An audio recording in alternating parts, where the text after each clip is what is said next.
सोना अपने हासोही हमारा कना वही जाना दे दियो कि गे सोना कहलबो नहीं करही बोलबो नहीं करही दुश्मना हियो कि गे सोना कहलबो नहीं करही बोलबो नहीं करही दुश्मना हियो कि गे सोना अपने हासोही हमारा कना वही जाना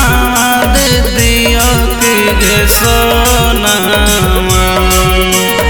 अपने हासोही हमारा कना वही जाना दे दियो कि गे सोना कहलबो नहीं करही बोलबो नहीं करही दुश्मना हियो कि गे सोना कहलबो नहीं करही बोलबो नहीं करही दुश्मना हियो कि गे सोना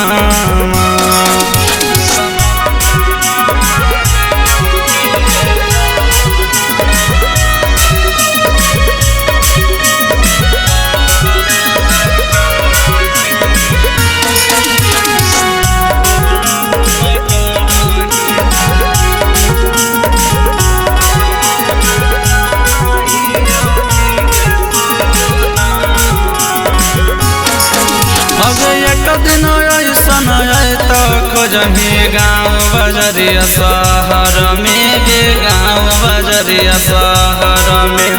मरल शरीरिया रहता हमर नदिया तालाब नहर में गे नदिया तालाब नहर में अगे एक दिन ऐसन आए तो खोजही गाँव बजरिया शहर में गे गाँव बजरिया शहर में मरल शरीरिया रहता हमर नदिया तालाब नहर में गे नदिया तालाब नहर में हम तोरा बिना जियबो नहीं किन कफना लियो कि गे सोना हम तोरा बिना जियबो नहीं किन कफना लियो कि गे सोना कहलबो नहीं करही बोलबो नहीं करही दुश्मना हियो कि गे सोना कहलबो नहीं करही बोलबो नहीं करही दुश्मना हियो कि गे सोना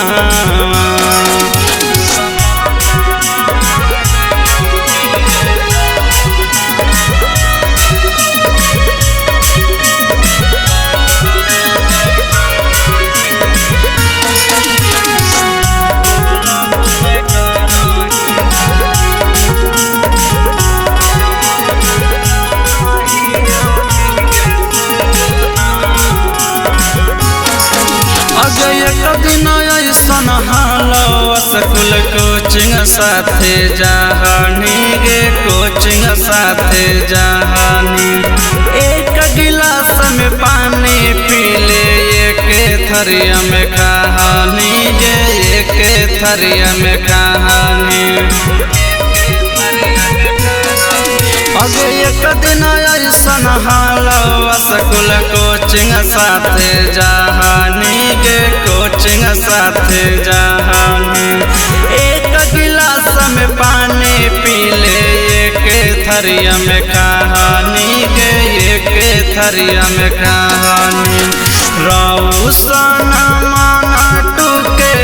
साजा देही त समसाना जइयो कि गे सोना